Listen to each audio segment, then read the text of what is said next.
Olá, turma! Aqui quem fala é o professor Alexander. Nesse vídeo eu separei uma questãozinha de prova antiga que tinha no meu banco de questões para a gente resolver, tá? Então a questão ela diz o seguinte: uma empresa pré-selecionou 4 candidatos para ocupar 4 postos de trabalho, que consiste em operar 4 máquinas diferentes. Então tem 4 operadores, candidatos, né? 4 candidatos, 4 máquinas. E a ideia é a gente tentar ver qual seria a melhor combinação trabalhador-máquina, né? Ou seja, um trabalhador para cada máquina. A empresa testou os 4 candidatos nas 4 máquinas, cada um deles realizou o mesmo trabalho em cada uma das máquinas, obtendo-se os seguintes tempos em minutos. Então o que nós temos aqui na tabela? A gente cronometrou cada candidato em cada máquina, e aí a gente tem aqui, ó, o candidato A, por exemplo, ele levou 10 minutos para realizar a tarefa dele na máquina 1, 6 na máquina 2, 6 na máquina 3 e 5 na máquina 4. E aí o candidato B, a gente tem também os tempos dele, né, para cada uma das máquinas, e para o C e para o D a mesma coisa, tá? Então aqui a gente tem informação sobre os tempos. Considere X e J a variável de decisão que representa a designação do candidato I à máquina J, sendo I igual a ABCD. Então aqui o nosso I está representando cada um dos candidatos, e o J, 1, 2, 3, 4, seria a máquina 1, máquina 2, máquina 3 e máquina 4. Então nós temos quantas variáveis de decisão nesse problema? São 4 vezes 4. São 16 variáveis de decisão, que seria o XA1, que é o candidato A, operar a máquina 1. XA2, candidato A, operar a máquina 2. XA3, candidato A, máquina 3. XA4, candidato A, máquina 4. E a mesma coisa para os outros, XB1, XB2, XB3, XB4, e aí por aí vai. Então são essas 16 variáveis de decisão, porque 4 vezes 4 dá 16, tá? E aí, sabendo que a empresa objetiva minimizar o tempo de operação, naturalmente, né, ela quer minimizar esse tempo, a alternativa que apresenta corretamente o modelo de programação linear a ser considerado, a ser solucionado e aí o que essa questão quer, repara que cada uma das alternativas, ela apresenta para a gente diferentes modelos de programação linear para esse problema de designação. Então esse é um típico problema em que a gente deve modelá-lo usando a programação linear. E o que a gente vai fazer é pegar aquilo que a gente aprendeu na aula de conteúdo e criar um modelo de programação linear para ele, né, para esse problema. É lógico que uma vez que a gente tiver esse modelo, a gente pode utilizar um software que aplique o método simplex. Por exemplo, aquele PHP simplex. E aí ele vai buscar a solução desse modelo, que é a solução do nosso problema.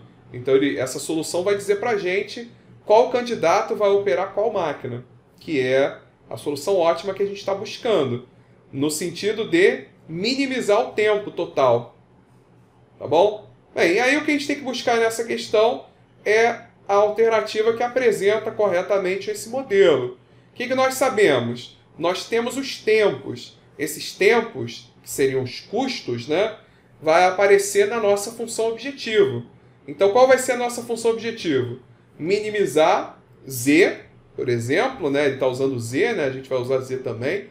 Minimizar Z, que seria esse tempo total, que é igual a 10 vezes XA1 mais 6 vezes XA2 mais 6 vezes XA3 mais 5 vezes XA4 mais 8 vezes XB1 e por aí vai, né? Vamos ver se a gente acha. Essa aqui está errada, a letra B também está errada, a letra C está certa, a função objetivo está certa da letra C. Vamos olhar a letra D. A letra D também está certa e a letra E também está certa. Então, ó, a função objetiva é essa aqui. Cada uma das variáveis de decisão, que correspondem em cada par candidato-máquina, e aqui o custo associado, né, que no caso é o tempo, né, o tempo associado a cada uma dessas combinações, que aparecem lá na tabela do enunciado, tá? Então a função objetivo da letra A e B estão erradas, que elas esqueceram de colocar os tempos. Então A e B a gente já sabe que está errado e a gente já pode cancelar. E aí, quais são agora as restrições, que é uma outra, né, são os outros elementos que fazem parte desse nosso modelo.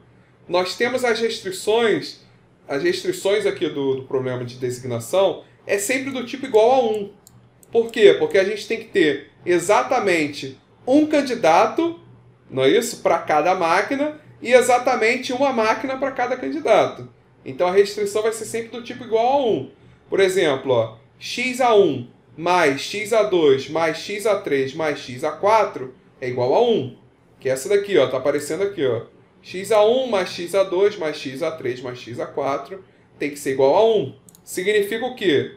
Que o candidato A, ou ele vai operar a máquina 1, ou vai operar a máquina 2, ou vai operar a máquina 3, ou vai operar a máquina 4. Só uma dessas variáveis de decisão vai ser igual a 1. Todas as outras 3, né, vão ser iguais a 0. E esse mesmo raciocínio vale para o candidato B, operando qualquer uma das 4 máquinas, para o candidato C e também para o candidato D, que está aqui embaixo. Então essas restrições daqui são as restrições associadas ao candidato só operar uma única máquina, tá? Agora, essas restrições a gente também pode olhar para as máquinas. Cada máquina só pode ser operada por um único candidato. Então, na verdade, a gente tem mais 4 restrições. A gente tem, ó, a quantidade de restrições de candidato, como são 4, nós temos 4 restrições. E a gente também vai ter mais 4 restrições associadas a cada uma das máquinas. Então, da mesma maneira, ó, a máquina 1 ela só pode ser operada por um dos candidatos. Então, xa1 mais xb1 mais xc1 mais xd1 tem que ser igual a 1. E o mesmo vale para a máquina 2. xa2 mais xb2 mais xc2 mais xd2 tem que ser igual a 1. E as mesmas para as demais máquinas, que são essas restrições aqui, ó, dessa daqui para baixo, ó, essas 4 últimas aqui. xa1 mais xb1 mais xc1 mais xd1 igual a 1. Tá vendo? Cada um dos candidatos operando a máquina 1. Isso tem que ser igual a 1 porque essa máquina só pode ser operada por um único candidato. E aí a mesma coisa, cada um dos candidatos, A, B, C, D, para a máquina 2, cada um dos candidatos para a máquina 3, cada um dos candidatos para a máquina 4. E temos aqui aquela nossa condição de não negatividade.